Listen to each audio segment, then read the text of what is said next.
Assalamualaikum warahmatullahi wabarakatuh. Selamat pagi adik-adik semuanya. Di pelajaran hari ini saya akan melanjutkan materi.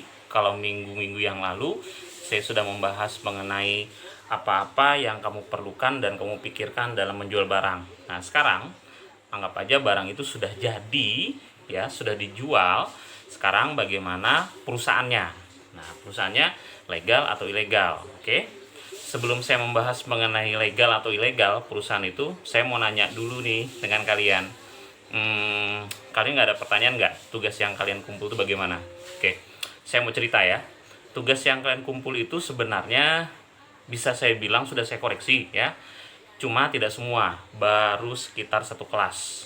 Alasannya gini, satu orang anak itu saya memerlukan waktu sekitar 5 menit lebih koreksinya. Masalahnya tuh bukan pada pembahasan yang kamu berikan ya, sebenarnya tuh pada tulisannya. Nah, tulisannya itu bisa saya bilang tulisan kalian itu tuh sebenarnya rapi, cuma harus lama saya pahami apa maunya, apa maknanya ya. Dan beberapa saya dapat sih, beberapa tulisan siswa yang bentuknya bisa saya bilang seperti hieroglif ya, jangan tersinggung, seperti hieroglif atau seperti prasasti. Jadi saya harus ya ekstra yang membacanya pelan-pelan, memaknainya, baru saya bisa ngambil kesimpulan, oh maksudnya siswa itu ini. Nah, itu sebabnya bisa saya bilang untuk mengoreksinya saya perlu waktu lama ya. Itu baru kelas kalian ya. Kelas kalian itu maksudnya pelajaran kalian dari kelas, kalau tidak salah saya ngajar prakarya itu dari kelas IPA 5 ya sampai dengan IPS 2. Ditambah lagi ada satu kelas yang yang mengumpulnya, yang mengurus mungkin ya, dia sudah menguruskan, kasihan. Yang mengumpulnya ya sudah diuruskan, dan yang mengumpul cuma 16 orang. Masya Allah. Jadi jangan salahkan saya kalau sisanya saya tidak kasih nilai ya. Jadi jangan salahkan saya. Oke. Itu baru kalian yang prakarya. Belum yang kimia. Yang kimia dari IPA 1 sampai dengan IPA 5. IPA 4 ya. Saya harus satu-satu juga membacanya tuh. Jadi tidak gampangan saya ngoreksinya ya. Oke. Jadi kalau di total seluruh kelas 2 saya ngajar. Dari kimia sampai prakarya. Oke. Nah, sekarang kembali ke pelajaran. Pelajaran tadi, setelah kalian menjual barangnya, kita lihat perusahaannya. Nah, perusahaannya legal atau ilegal. Dan kemudian pembuatan surat-suratnya, kalau surat-surat perusahaan yang legal, otomatis perusahaannya harus punya surat izin perusahaan yang istilahnya SIUP, SIUP, surat izin usaha perusahaan, atau surat-surat yang lain. Sebentar saya cari suratnya ya. Oke.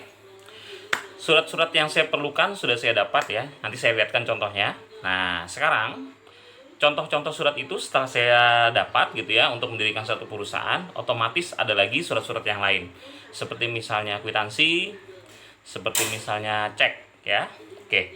Semua surat-surat itu nanti insya Allah akan saya lihatkan sebagai contoh ya. Saya pikir ini adalah pembahasan kita yang terakhir mengenai bab yang ini ya. Untuk bab-bab yang berikutnya ya saya mungkin kalian praktek mungkin, atau bisa juga saya yang praktekkan dulu baru kalian yang kerjakan di rumah. Karena masalahnya kita di masa pandemi, kemudian kita disuruh belajar di rumah dan saya pun disuruh ngajar di rumah ya. Jadi untuk interaksi itu bukan agak lagi, susah banget ya. Jadi nanti saya pikirkan gimana teknis pelaksanaannya. Oke. Nah, sekarang surat-surat yang saya maksud ya seperti apa?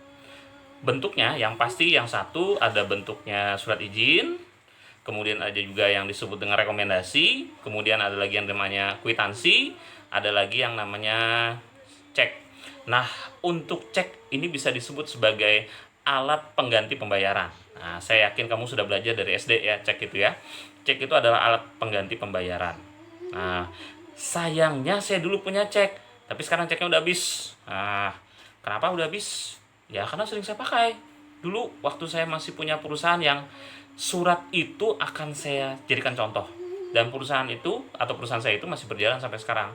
Sayangnya ceknya udah habis, sudah saya sering pakai, saya nggak minta lagi, karena sekarang sudah bukan sistem menggunakan cek. Sekarang sudah sistemnya pembayarannya menggunakan digital, bisa transfer, bisa juga ya kayak GoPay gitu deh. Itu salah satu jenis digitalisasi keuangan ya. Jadi sekarang nggak pakai cek-cekan lagi. Nah itu dia, makanya saya bilang sayang cek saya udah habis. Untungnya masih ada kwitansi pembayaran sebagai pembukti pembayaran dan surat-surat kelegalan suatu perusahaan. Oke, untung masih tersisa. Harus tersisa dong, karena kalau enggak perusahaannya dianggap ilegal. Oke, bagaimana suratnya? Oke, perhatikan ini. Oke, ini adalah contoh surat-surat penting ya. Ini adalah salah satu contoh surat perjanjian, di mana sini ada surat perjanjian kerjasama ya, kerjasama subagen, di mana ini adalah surat perusahaan yang saya punya, di mana saya sebagai pemilik perusahaan melakukan perjanjian dengan perusahaan yang ada di atas ini ya. Oke, perusahaan kami bergerak di bidang transportasi, khususnya transportasi perhubungan udara, di mana kami melakukan kerjasama dalam bidang penjualan tiket. Jadi perusahaan ini ya, inilah direkturnya melakukan perjanjian dengan saya ya, selaku namanya ini ya di sini. Kemudian di sini ada usernya. Nah, di sini oke, di sini kelihatan bahwa saya dan perusahaan ini melakukan kerjasama di bidang penjualan tiket dan seterusnya ya. Nah, di sini supaya perjanjian ini lancar, maka kami harus melakukan surat-surat perjanjian yang dinyatakan dalam surat ini. Nah, surat ini bertujuan untuk memberikan kenyamanan dalam usaha kami. Ya, ini salah satu contoh surat-surat resmi dan surat-surat legal dalam suatu pendirian perusahaan ya. Oke. Ini perusahaan saya sudah lama ya, dan ini adalah salah satu contoh surat yang saya buat di tahun 2013. Oke. Ya, contoh lain dari surat yang berharga adalah kwitansi. Oke. Nah, kwitansi itu bentuknya macam-macam. Salah satunya seperti ini ya.